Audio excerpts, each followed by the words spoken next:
All right, New Mexico, the land of enchantment. You know what a wonderful time we've had browsing through the mountains, the canyons. That canyon that Geronimo, many times escaping the cavalry, rode up. You have seen part of the drawings there. I want to introduce part of the crew. I'm just going to let them introduce themselves, the crew that went up, helped us get this. And we are so thankful for them, and I want them to introduce themselves so you'll know them too. I'm going to start right over here. I'm Scott Schoenstead from TRC, New Mexico. And I'm Odie Short from TRC, New Mexico. And Doug Brown, TRC, New Mexico. And you all know Ruthie Day from the Shepherd's Chapel. And here we've got, he's taken back Clark Huss from To the Consequences. Old bull rider. An old bull rider is right. You're looking at some old cowboys and what have you here from the hills. They've been a big help to us. All right, what an interesting place, New Mexico. All the things that have happened here. I want to introduce you to Scott Schillingstad, who is one that has spent much time, and he loves the country, he loves the history, and those things that many people don't seem to care about. That's what impresses me about Scott. I just want to let him share with you one particular artifact and let him explain to you the different people that have been through this part of the country and give you a little insight into it. Scott, God bless you. It's good to have you with us. Well, thank you, Arnold. And there are a lot of interesting things in New Mexico, and I've run across quite a few of them. There's been people coming into New Mexico since right after the Ice Ages. As many of you know, the earliest known arrowhead, Clovis Point, was named after Clovis, New Mexico, where it was found. And we've had the basket weavers here. We've had all the way up to the Mimbres Indians, who were a tribe of people who came into this country about 1,000 years ago, lived here about 100 years, and disappeared, leaving all the relics behind. We've had the Apache live in here. We've had the Spanish conquistadors coming through here. The Ciblos back here in front of us are behind the camera are one of the places where the Spanish conquistadors looked for the 7 cities of gold. I have an artifact here that was brought in by the Spanish. It was found in an old Indian cave. I believe, my belief is that an Apache warrior on a vision quest left it behind for medicine. It's either a pike or a lance. I'm not sure exactly what it's called. It's all hand forged out of crude iron that the Spanish used back then, and we're pretty positive it was a Spanish artifact. We have behind us, over in this direction, behind the hills here, we have the Jornada del Muerte, which translated means the journey of death. And there were as many as 11 million people, Spanish and Indian alike, who traveled through this trail and left many of their artifacts behind, including armor and just everything that they used in their everyday living. I've traveled through the Gila forest back here. There's remnants of the people back there. There's even a lot of their foodstuffs, such as the beans and grapes, and some of the things that they left behind are still growing out in front of some of the caves that they lived in around here. Many of my friends have found a lot of the artifacts left behind by the Spanish. And we believe that people came through here even long before the Spanish did, and that's what we're going to try to document in the next few days here.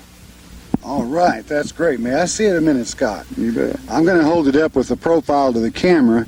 You'll note that there's a place for a long shaft here, and I'm sure many of you have seen pictures of the Spanish on a horse with this riding the battle axe, the lance, or a pike. And Scott found this, not on the surface, but he's a hunter for truth and facts of artifacts and the documentation that they bring. And we think we're going to be able to add the fact, we don't think, we know, that the Numidians were here also. all the way back to the time of the Mayan. Think about that, won't you? How fantastic the hills, the rocks, the stones, the things that people leave behind that give us those clues of the years that have gone by. Yes, the rocks do talk, the mountains speak when we listen. Scott, thanks a lot. Thank you, Arnold. Sharing this. All right, here we are back at Grab It. Beloved, we've put together a documentary that it's going to be a series of documentaries. The subject matter, the finds and hieroglyphics, artifacts, heritage are endless in the research that we have done so far, and we haven't even scratched the surface. And I thought maybe at first I might just tell you what basically that we're working on, and that is the fact that finally at last Numidian Hebrew has been found in America. I'm talking about North America. It has been found in Central America, or at least Yucatan. Numidian Hebrew is a language or an alphabet used by Hebrews, and that is diverse from Phalo, or what some of you would call ancient Hebrew. And the other place that it was found was at Calmocaco, which is to say in Yucatan, and there are about 1,800 tablets. Dr. Barry Fell will be releasing more information even in this coming June in relationship to this. We're going to give you a nice follow-up on this. But what are we saying? And so that you get the picture. In Yucatan, this alphabet was found by early Christians as early as 100 to say 150 AD. And being Christians, they traded with and among the Mayans. And you're going to find that this group, along with Mayans, we will, I feel, document that to a degree, were later in New Mexico.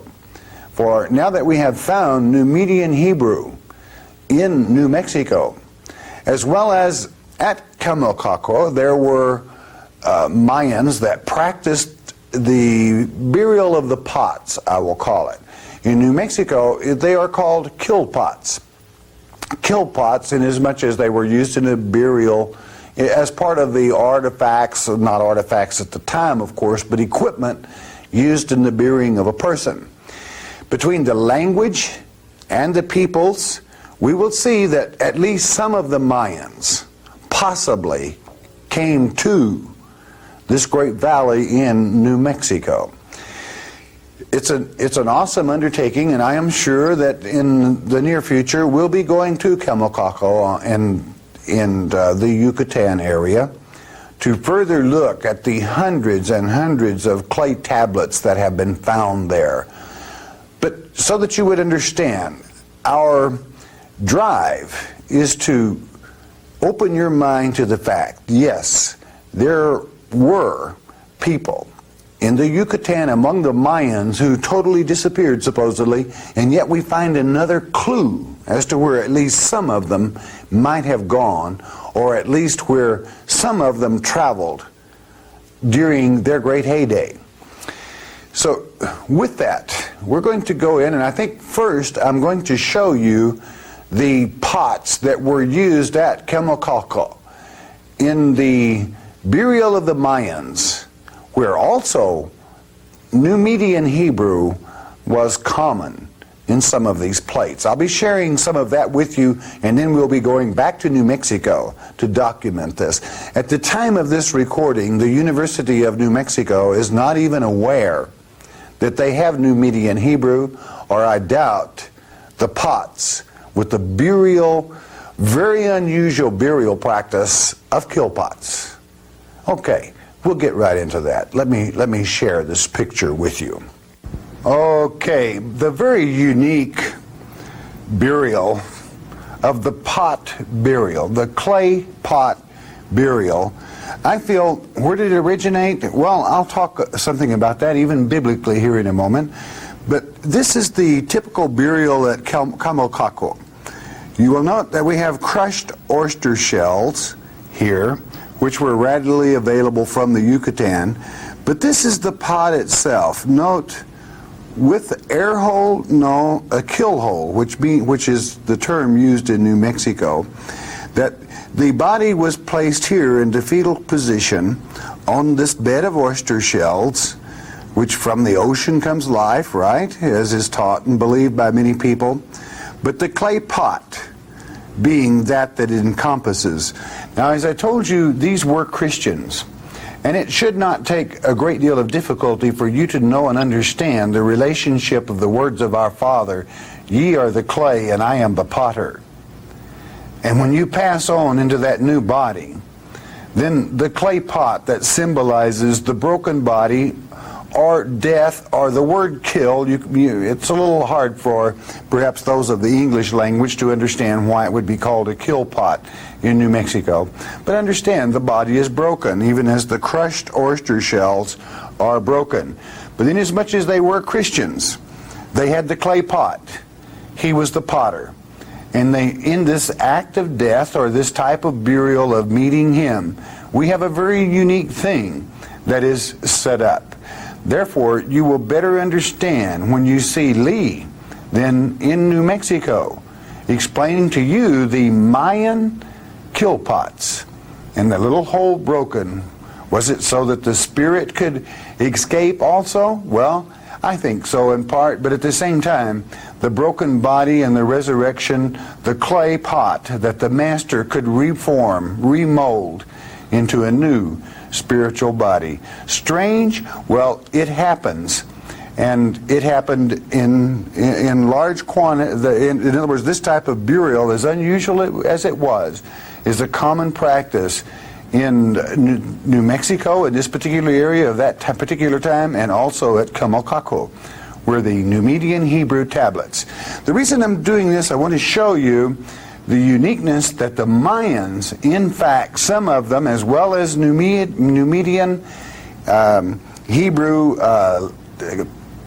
knowledge concerning that language, that alphabet, as well as those that spoke it, which means naturally they came from the area of the Middle East and settled in this area. No doubt trading for gold among the Mayans for one thing, but within this we see that one and for all times, yes, Mayans, some of them along with Hebrews, traveled to this area carrying this custom. Customs do not pass away overnight. In fact, they're still practiced in some places. All right, here we are at Geronimo Springs. I think one of the foremost museums as far as our heritage in this great nation. It's a must, and when you're through TFC, be sure and stop in. There are artifacts, there are paintings, drawings, probably the largest collection of this certain kind of pottery anywhere in our nation. A pottery that will end up, you'll see, being a second witness even to the fact that there were Mayans, or at least their culture, present in this valley. And I have strong suspicions if their culture, then certainly they that were teachers, meaning Mayans, that Mayan influence. It gives me great pleasure at this time to present to you Lee Forrester, a young man we've met here who has a vision in this area in helping research further the heritage of not this year, not the year before, but back into the ancients. What happened here? And how can we improve upon that has been when we see yet tomorrow over the horizon? This vision, I think you're going to hear a great deal more of. And enough said. Lee Forrester. Lee, it's a pleasure having you with us. Thank you, Arnold. From about the time of 600 AD until approximately 1150 AD, there was a prehistoric Indian that lived in this area, 100 miles to the south to just north of us, and 50 miles in this direction to the Rio Grande, which is behind me, and Truth or Consequences is situated right on the Rio Grande River. These Mimbres Indians built what were called pit houses, which were round structures that were submerged approximately 3 feet in the ground. And then along about 800 AD, just as the Mayan civilization at its high point was collapsing, they radically altered their architecture and their pottery or ceramics making, and they went from a plain bowl with the ceramic making into a black and white type of pottery, which has become the most highly prized prehistoric Indian pottery in the world. And this area was the center of this pottery making. There are some of us that believe very strongly that the Mayans were the incoming influence. As well as changing their pottery, the structure of their architecture changed from rounded structures to a rectangular structure. And here in this book I have a diagram of a classic Membrace kiva. All of the architectural work on the Membrace have been done in a valley just about 50 miles to the west of here, between here and Silver City, and in one valley called Membrace Valley. No architectural work has been done on classic Membrace in this area. One small dig was done last summer by the university, but most of it lies dormant. Here you see the rectangular structure. This is the kiva, or communal structure, where they had their religious type activities. And here you see these are two large stones which are 18 inches long, and they're described as smooth green stones. A sipapu here is a white pit full of sand, and then the fire hearth. And I'm going to read a description on the next page of what they found inside this classic Membrace kiva.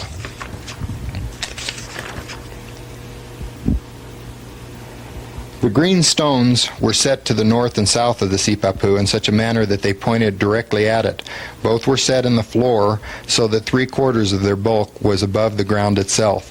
Their shape was quadrilateral but not rectangular, and both were highly polished with a slightly undulating surface. No artifacts were associated with the north greenstone. However, beneath the south greenstone was a military macaw. A string of 67 turquoise and 11 stone beads had been wrapped around its skull and wing, while a 1.4 millimeter long string of shell beads and 170 double lobed beads and 2 turquoise beads had been wrapped around both legs. This is clearly an indication of the influence of the Mayans. For a ritualistic society to radically alter the way it made its pottery and their architectural structures, I think this is strongly suggestive of the Mayan influence.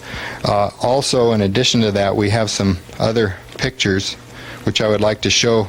The classic Membrace, which existed for only about 150 years, from around 900 AD to 1150 AD, did these what were called picture bowls. And I'll show you some examples of these. Here is an example of a classic Membrace picture bowl. And on here we see a brave on this side of the bowl with 2 tropical birds that look like parrots standing on the rim of a basket. And they're clearly parrots. And there are a number of picture bowls like this. This is from the Galaz ruin again. On this page is a photo of a picture bowl with a brave with a parrot standing on top of his head. You can see it clearly depicted here. He's on top of the brave's head. The Membrace Indians seem to be very much in harmony with their surroundings, and that's, I believe, one of the reasons why their pottery has become so popular with collectors, and has made it, like I said, the most valuable prehistoric Indian pottery in the world. One of the problems here in New Mexico, where we are, is that it's a very economically depressed area, and some of these bowls sell for as much as $30,000. Now, recently we've had burial laws which have been enacted, and these pots are burial pots. In fact, well, let me show you around some of the ones in the museum, but first, here's an example of a burial pot. When they put a hole in the middle of the pot, that was called a kill hole, and then they put the pot over the top of the deceased's head, and this was so that the soul could go out of the crown. And then they buried the deceased person underneath the floor of their pit house. or dwelling wherever they happen to be living. So they were very highly prized pots, even with these people there. And we have a number of examples here in the museum. In fact, we have probably the largest display of membrace pottery on display in the world of any other museum. Good. Let me show you some examples of classic membrace picture bowls that we have here in the museum. Here is the turtle. And you can see the kill hole in the bottom of this one. Now, this was used as a burial pot. Turtles are the third most popular image, and this is one thing that we're trying to trace, is what significance the turtles were. They used birds and fish were the number one subjects that they painted. And here's an example of a thunderbird here. And here's a thunderbird over here. And this is another turtle. And each one of these were placed over the heads of the deceased. Here's a small picture bowl of a sun, of a whirling sun. And this one has a kill hole in the bottom, which denotes that it was probably a burial bowl for a child. It's a shame that many of these were exhumed by amateur archaeologists with a bulldozer. And so basically, archaeologically, we know very, very little about these people other than the artwork here, because there hasn't been any good archaeology done by archaeologists, but rather pot hunters looking for pots that are worth a lot of money. Over in this other case here is an example of the early boldface pottery when I believe the Mayan influence first showed up. And this is really an interesting drawing which has a lot of Mayan qualities and characteristics to it. What I'm hoping is that we can get a long-term archaeological dig going in the area where we can take our time with structures which have remained undisturbed in this particular area, Truth or Consequences, and do long-term digging with archaeologists and bring groups in and out. And then we can extract perhaps that direct Mayan influence here, as I believe it traveled up the Rio Grande, which was a direct route up to the north. Here we have a classic membrace picture bowl of 4 crosses. You can see them here on each side. It's a beautiful little bowl. Here's a picture bowl of flags. Good. Here's a classic membrace picture bowl of a hummingbird. And one of the things that we never talked about was the pictograph of the monkey that is up near where the jaguar and the boat are. But a lot of the locals, that's one of their favorite pictographs, is that monkey. It's a beauty. Here are some typical pictographs which are in the mountains called the Black Range Mountains to the west of Truth or Consequences. And up here in the top you see what a lot of the local people who have gone up and looked at this call a jaguar here.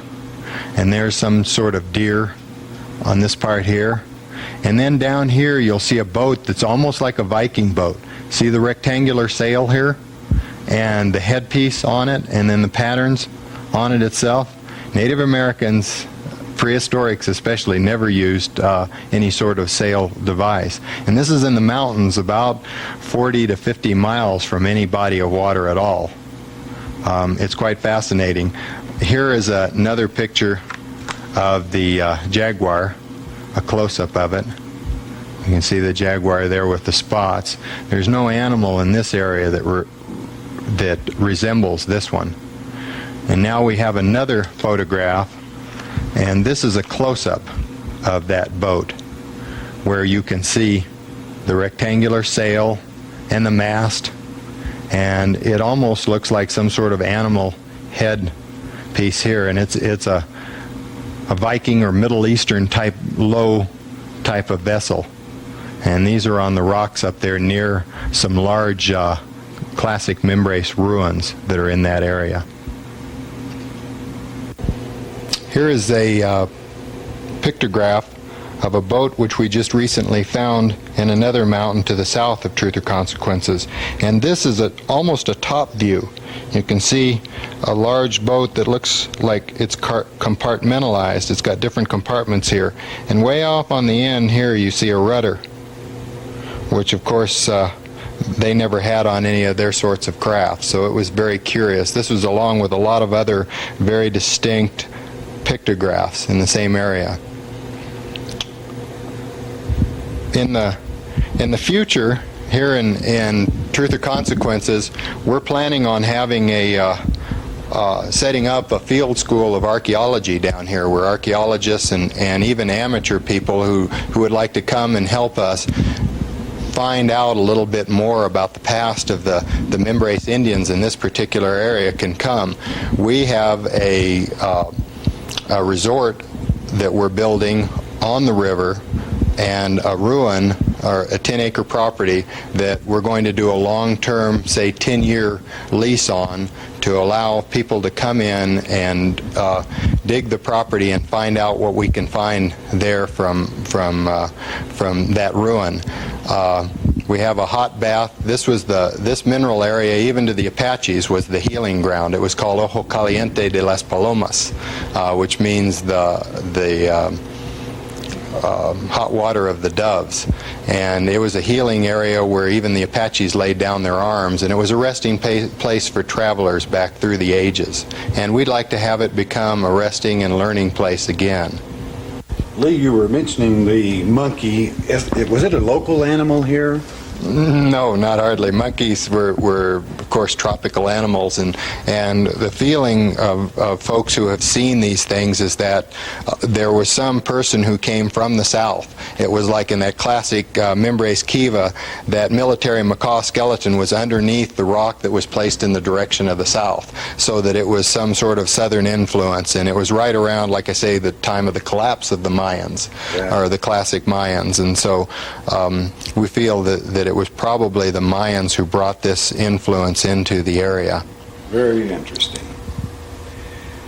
Okay, Lee, thank you very much. It's been a pleasure being with you, and we're going to be talking with you some more. There you have it. God bless you again. Geronimo Spring. Why is it called that? Well, you might ask someone. This was his area, and what a fantastic area. I would highly recommend that if you're ever through this way, and, you know, I would consider, if you enjoy getting a little dirty for protecting heritage, you might keep in contact with Geronimo Spring and kind of help along some future plans there of this young family that wants to preserve our heritage. So there it is. God bless you, America. You were there. All right, bless your hearts. Here we have a close-up of one of the inscriptions on one of the tablets from Yucatan. Here we have in Numidian Hebrew, YSWHNMN, which is to say Yeshua, or Yeshua, the protector. This was found on a tablet with a drawing in, yes, Yucatan, Camocaca, there, and not in Arizona, but this is an alphabet that is used in its Bidan, and has been in use for many, many years, though it is probably one of the least used Hebrew alphabets known to the Americas, inasmuch as what we're about to show you is only the first find of Numidian Hebrew in the United States of America, in the state of New Mexico. Let's just switch to that, if we may, to show you. Here above the Rio Grande, you can recognize the Numidian. Note the bar at the top and one at the bottom. You should be able to recognize from the other picture the letter Y and S, which is Jesus. And of course, this being on one of the higher stones, not in Yucatan, not in the Middle East, but in New Mexico, in the Great America. And this stone is only about 120, and I'm guessing now just off the top of my head, south of the place where we found Phalo Hebrew, the entire Ten Commandments, on a stone near Albuquerque, or the Los Lunas Ten Commandments. Isn't it fascinating, though? That language used in Los Lunas was Phalo Hebrew. Here, Numidian Hebrew, the only place found.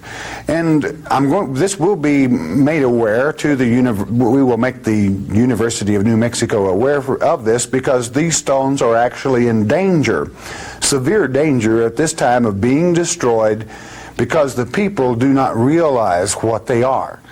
So, in New Mexico, yes, right here in good old US of A, somewhere soon after, say 90 AD, there were travelers up the Rio Grande River, and this message, plus hundreds, I will say hundreds of others, left on the stones in this great state, this great nation.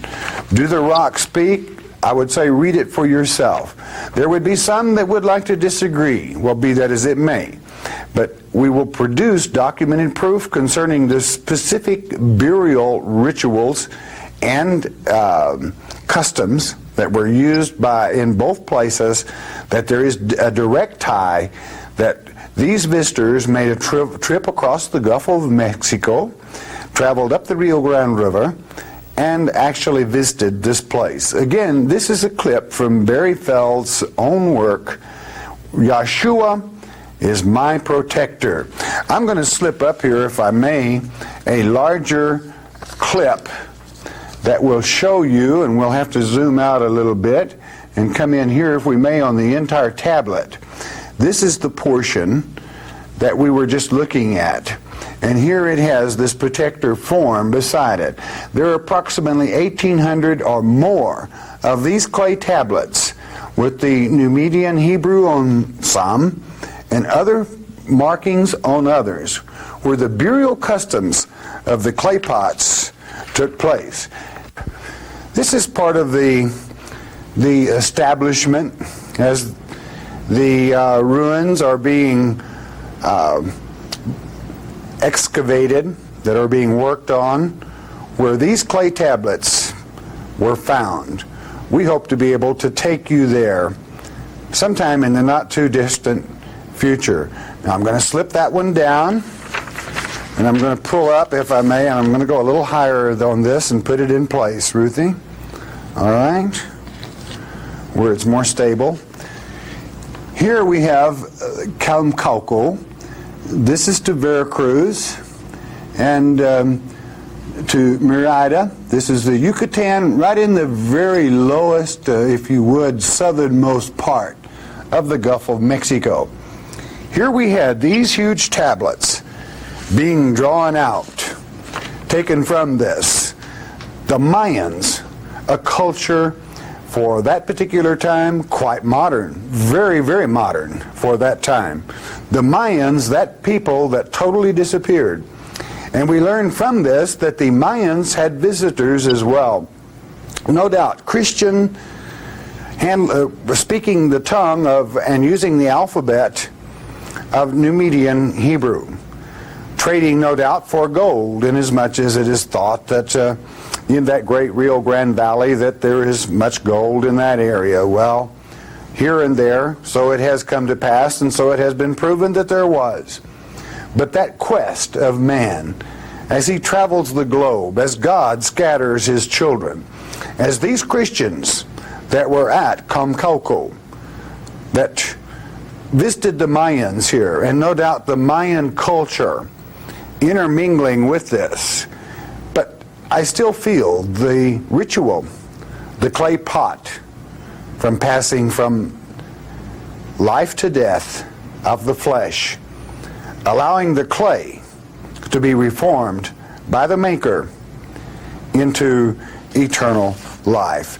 How precious our Father's Word as we study deeper, as we search deeper.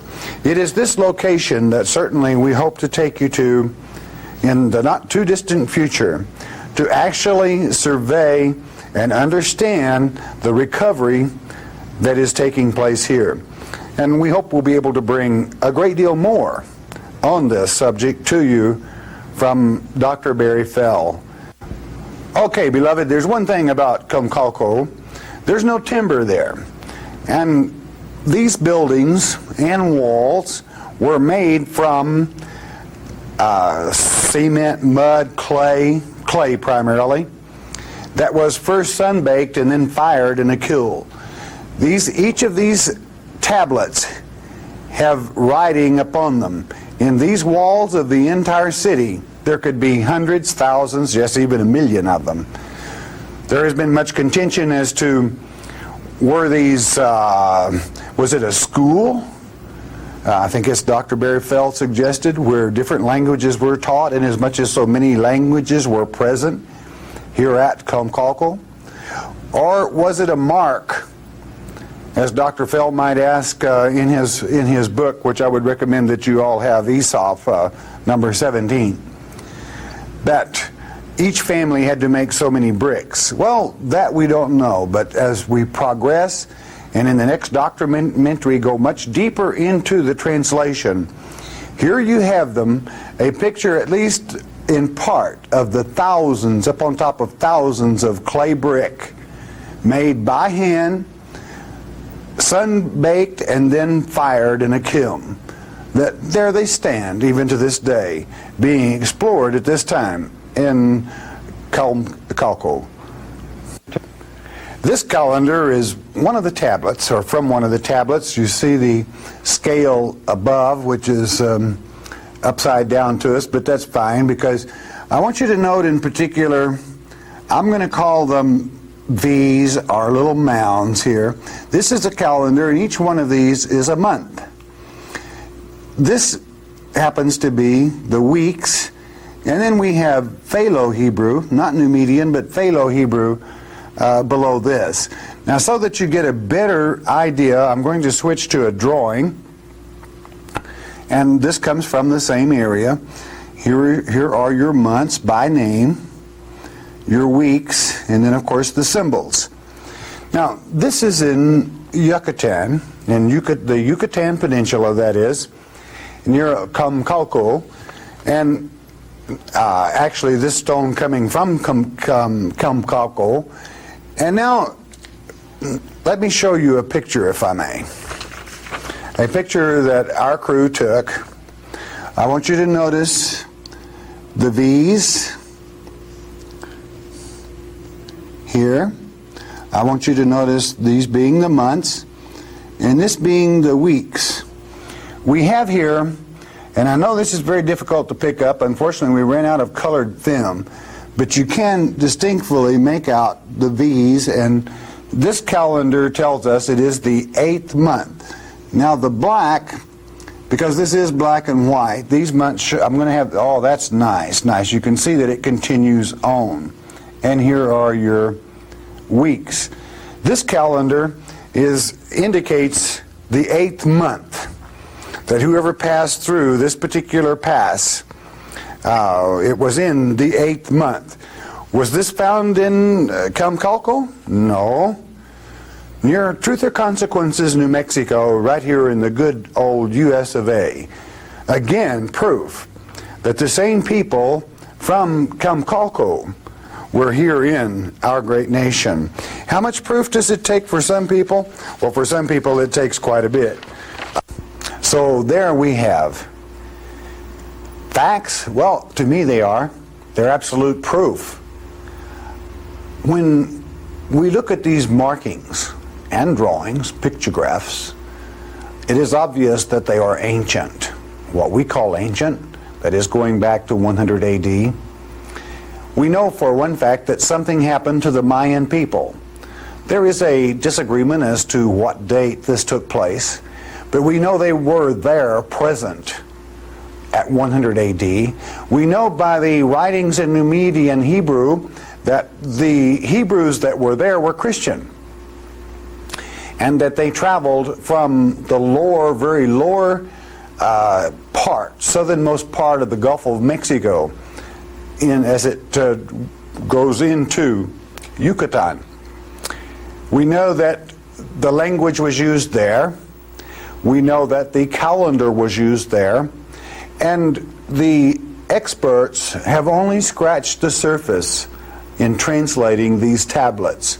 You're going to hear a great deal more about this. But what is one of the greater finds? In New Mexico. Yes, that great state of New Mexico in these Americas, that these people travel to that area. Do you know what this opens, beloved, is a new avenue. Inasmuch as the culture is present also of the kill pots, or the clay pot being used in a burial, as a burial instrument, that certainly the Christian can understand also these clay pots that we are, and a Christian can readily, or other religions as well, now that I think about it, that he is the potter and we are the clay.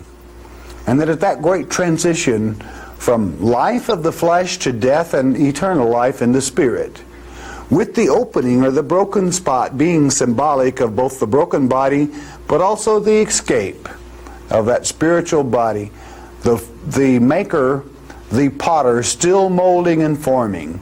And beloved, I hope you understand that as these new truths come to light, I think it's ironic that Truth or Consequences New Mexico, though it was named from a radio program, that Truth or Consequences also is a very religious term.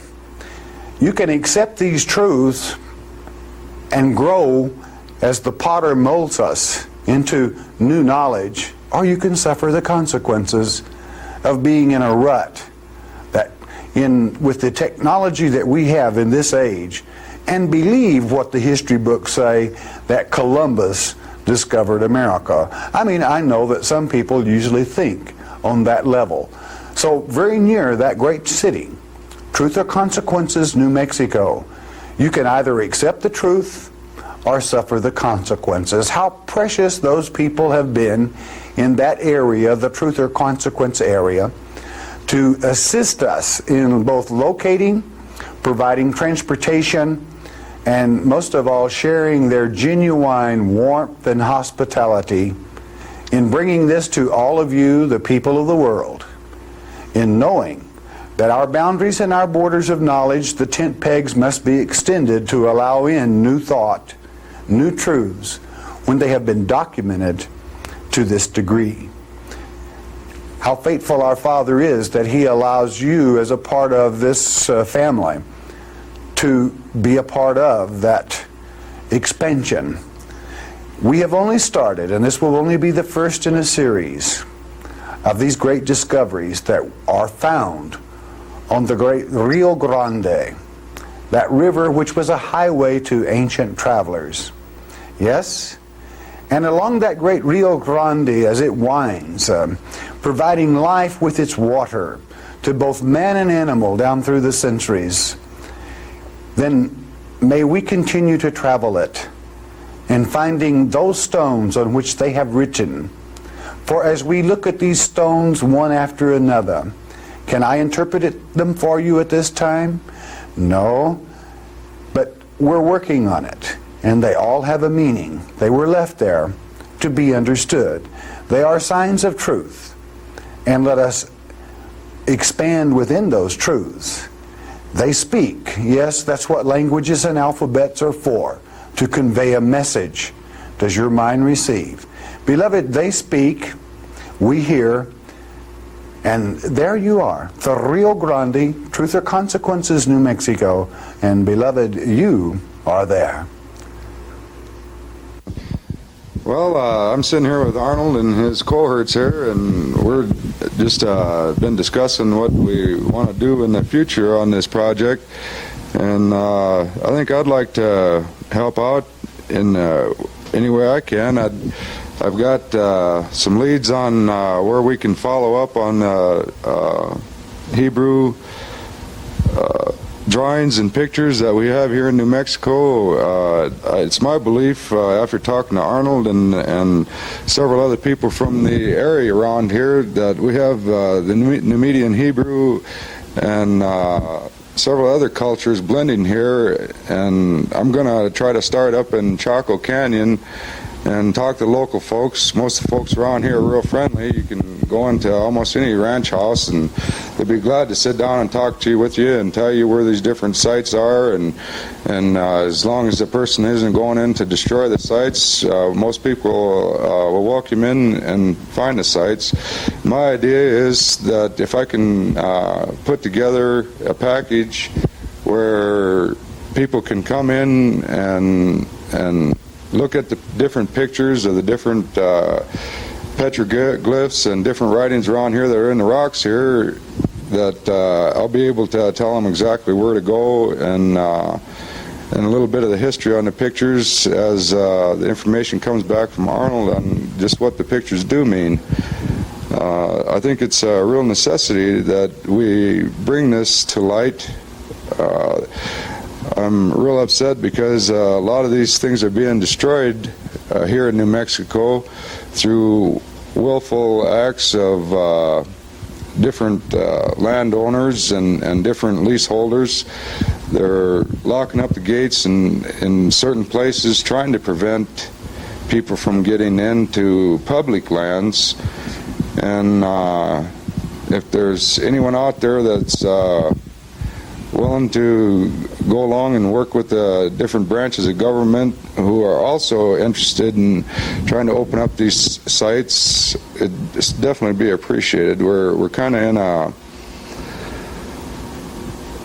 delicate situation here with the landowners. They've taken and bought up small pieces of patented property that block off huge tracts of public land here in New Mexico, and also in other parts of the United States. It's not just a local thing. All right, I just want to share with you some of the drawings, some of the writings that are in the area. Here, of course, you have one of the most ancient. These markings, or we'll call them pictographs, whatever you choose. This happens to be part of the Numidian alphabet with Yah or Yeshua as their part. We're still working on it. As you will note, this is very dim to pick up on video because of coloration, so forth.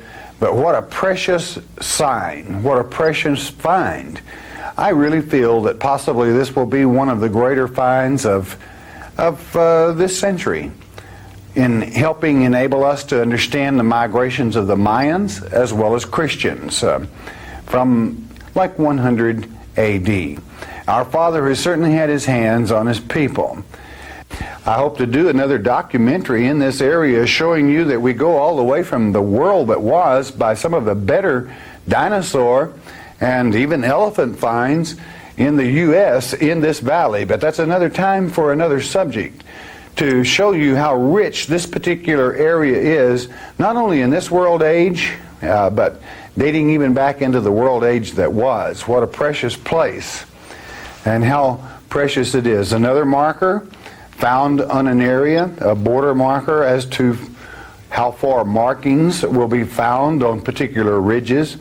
That one that is familiar with this sort of thing knows and understands where the boundaries of the signs or the directions or the map is displayed. Do stones speak? All beloved, in this area there are more finds of those things left, of the migrations long before Columbus. In the alphabets of the sacred scriptures even, you find them as the travelers, the world travelers. And you might say, well, why would they want to travel? It's very scriptural, and some would disagree with me in this, but God said, I will scatter, and beloved, certainly he has. Now again, this is a marking that is a Spanish marker that tells where other markings are found, and for the benefit of those that helped us, I will not reveal the message of this. I'm proud that I was able to help them decipher it and interpret it, and to be able to help them on further finds. How precious the people of this great valley are. The Rio Grande, the highway, I'm even going to call it the expressway for the centuries, with the life-giving water in this barren land. The barren land that would support life with the water there. And they leaving their markings to follow. Here's a fascinating drawing. You notice the angelic being. There are 1, 2, 3, about 4 men within this, but you will note that the stair leading up to the we'll call it a three-bladed prop. Were it to be Indian, there would be 4 to the 4 directions. This, no doubt, was by someone that knew something concerning angelic beings, possibly that even visited this earth. Notice the hands of the one man upraised in prayer to that he did. Then notice the tree alphabet over his head. How fascinating as we see these markings in the stone. Oh, beloved, we will continue working in this valley, deciphering and translating and bringing these meanings. We also, just to the immediate left of your picture was 1 or 2, I believe it was 2 Numidian letters. Does this mean a form of transportation, a higher level, a vehicle? The three-bladed, not a prop as you would think of it, but leading to that, the Great Spirit, His Son, and the Ruach. In many ways, many people worship all 3 offices regardless of their culture. How fascinating. The little man on the chair, you will note, has an angelic glow. I hope you enjoy this one. It's fascinating. All right, beloved, here definitely we have an Indian marking, but it is not. It is a painted marking. There's a red type paint that is used, and it tells a story. I was happy to be able to interpret this. It tells a story, and there's one of the members, Hank, that you see there, that works in this area, of a rancher. But at the bottom of this, up past this symbol of worship, these are what are called turkey tracks. They're used to express a direction. You will notice that some go up, and I'm not going to say a great deal about this because there's a deeper message, and for those that are there, I will maintain that. But there were, you notice above the turkey track that goes in 2 directions, that was the turning around point. Notice the turkey track above that is disfigured, meaning it is to throw off someone, but there were approximately 38 pack animals. The pack animal is the mule in the extreme. Notice the 2 ears and the head. There to your left as you look at the screen now. But there were about 32 or 38, I forget the number, that traveled these pack animals to take something from a place and bring it back to another place.